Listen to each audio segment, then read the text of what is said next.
আল্লাহ মানুষকে সর্বোত্তম আকৃতিতে সৃষ্টি করে প্রতিনিধিত্বের যোগ্যতা দিয়ে শ্রেষ্ঠত্বের মর্যাদা দিলেন। আর সৃষ্টির সেরা মানুষ তারা যেন সত্যিকারের মানুষ হতে পারে, তাদের জন্ম থেকে মৃত্যু পর্যন্ত গোটা জীবনটাকে সঠিকভাবে সঠিক পথে গঠন করতে পারে, পরিচালনা করতে পারে। এই জন্য ব্যক্তি, পরিবার, সমাজ, রাষ্ট্র গোটা জীবনের জন্য প্রয়োজনীয় সকল আইনবিধান তিনি ঠিক করে দিয়েছেন, যা মেনে চললে মানুষের দুনিয়ায় সকল সমস্যার কি হয়ে যাবে, সমাধান হয়ে যাবে।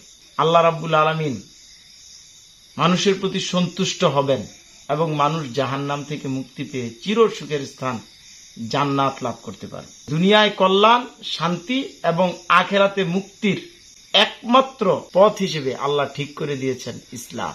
তাহলে এই ইসলামটাকে যদি কেউ ধর্ম মনে করে, মসজিদ, মাদ্রাসা, মক্তব, খানকা, ধর্মীয় কিছু আচার অনুষ্ঠানের ভিতরে ইসলামকে সীমাবদ্ধ করে দেয়, তাহলে ইসলাম দিয়ে তো সে তার জীবনকে গঠন করার জন্য চেষ্টাও করবে না, গঠনও করবে না, পরিচালনাও করবে না। তখন সে সত্যিকারের মানুষ হতে পারবে না, আল্লাহর সন্তুষ্টি অর্জন করতে পারবে না।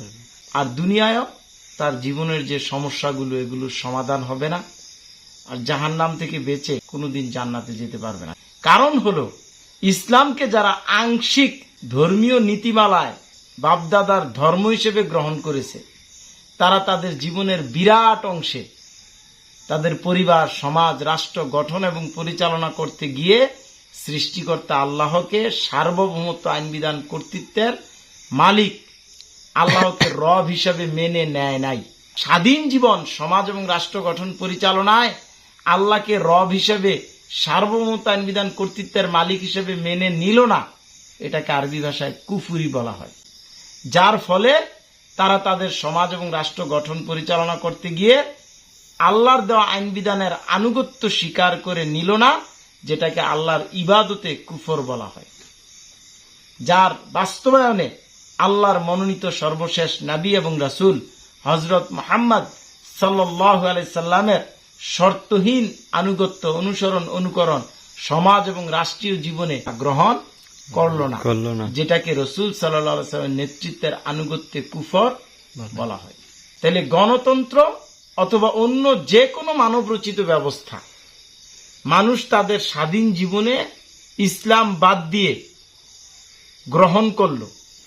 ইসলামের বিপরীত মানব রচিত ব্যবস্থা, এই ব্যবস্থাগুলো গ্রহণ করে তারা আল্লাহকে মালিক অমান্য করে কুফরি করেছে, মানুষকে মালিক হিসেবে গ্রহণ করে তারা কি করেছে, শিরক করেছে। কারণ আল্লাহকে সার্বভৌমত্ব, আইনবিধান, কর্তৃত্বের মালিক অমান্য করা হচ্ছে কুফর, আর আল্লাহ ছাড়া অন্য কাউকে সার্বভৌমত্ব, আইনবিধান, কর্তৃত্বের মালিক মেনে নেওয়া হচ্ছে কি, শিরক।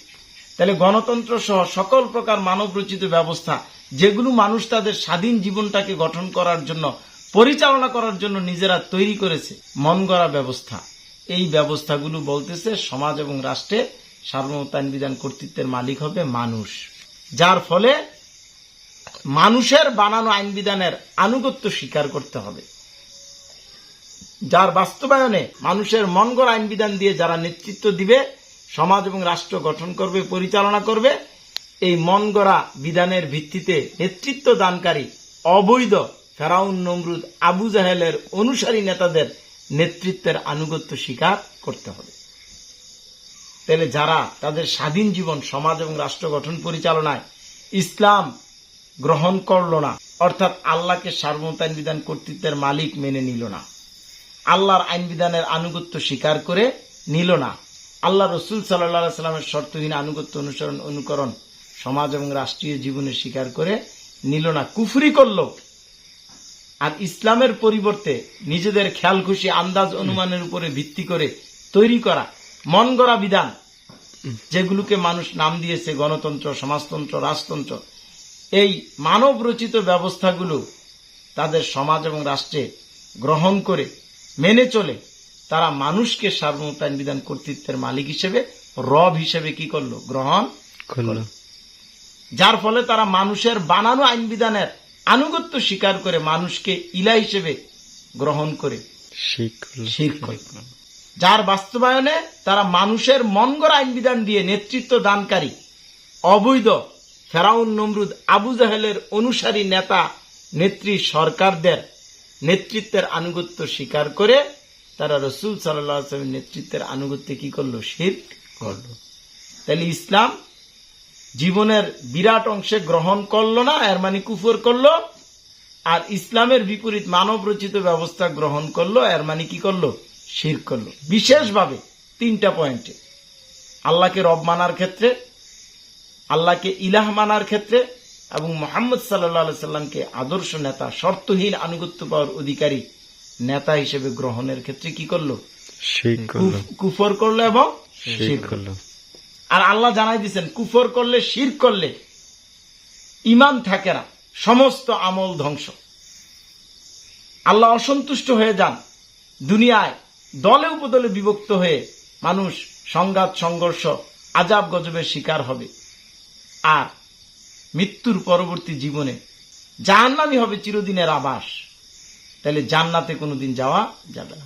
তাহলে এক কথায়, কেউ যদি ইসলামকে তাদের জীবনের আংশিক ক্ষেত্রে ধর্মীয় জীবনে গ্রহণ করে আর সমাজ এবং রাষ্ট্রীয় জীবনে ইসলাম গ্রহণ না করে গণতন্ত্র, সমাজতন্ত্র, রাজতন্ত্র ইত্যাদি মানব রচিত ব্যবস্থা গ্রহণ করে, তাহলে তারা আল্লাহকে রব মানল না, মানুষকে রব মানল, কুফর করলো, শিরক করলো। আল্লাহর ইবাদত গ্রহণ করলো না, গায়রুল্লাহর ইবাদত গ্রহণ করলো। আল্লাহকে ইলাহ গ্রহণ করলো না, কুফরি করলো। গায়রুল্লাহকে ইলাহ গ্রহণ করলো, শিরক করলো। আর আল্লাহর মনোনীত সর্বশেষ নবী এবং রাসূল হযরত মুহাম্মদ সাল্লাল্লাহু আলাইহি সাল্লামের শর্তহীন আনুগত্য গ্রহণ করলো না, কুফরি করলো।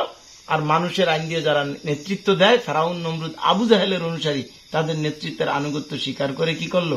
শিরক করল। তাহলে এই 3টা বিষয়ে কুফর এবং শিরক করার অর্থ হলো ঈমান শূন্য। ঈমান না থাকলে কোনো আমল আল্লাহ গ্রহণ করেন না। দুনিয়ায় আল্লাহ সন্তুষ্ট হবেন না, কোনো সমস্যার সমাধান তারা পাবে না। সত্যিকারের মানুষ হতে পারবে না। লেবাসের শুরুতে মানুষের মতো মনে হইতে পারে, কিন্তু তাদের স্বভাব চরিত্রগুলো পশুর চেয়ে আরো কি হবে? নিকৃষ্ট হবে। তাহলে আজকে আমরা কোরআনের বক্তব্য বাস্তবে প্রতিফলিত দেখতে পাচ্ছি। মানুষগুলো অমানুষের মতো হয়ে গেছে, আল্লাহর গজব নেমে আসতেছে। আর এই অবস্থায় মৃত্যুবরণ করলে জাহান্নামই হবে ঠিকানা।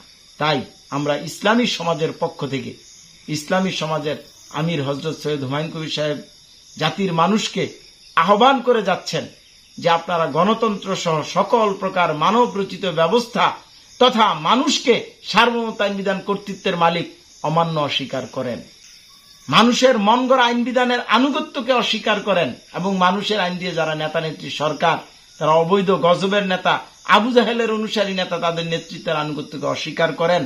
কোরআনের ভাষায় ইয়াকফুর বিত্তাগুত, অতঃপর আল্লাহর প্রতি ঈমান আনেন।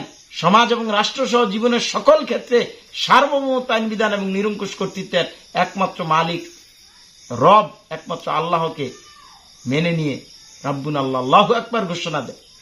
সমাজ এবং রাষ্ট্র সহ জীবনের সকল ক্ষেত্রে দাসত্ব আইনের আনুগত্য উপাসনা একমাত্র আল্লাহর, এই অঙ্গীকারে আবদ্ধ হন আশহাদু আল্লা ইলাহা ইল্লাল্লাহ।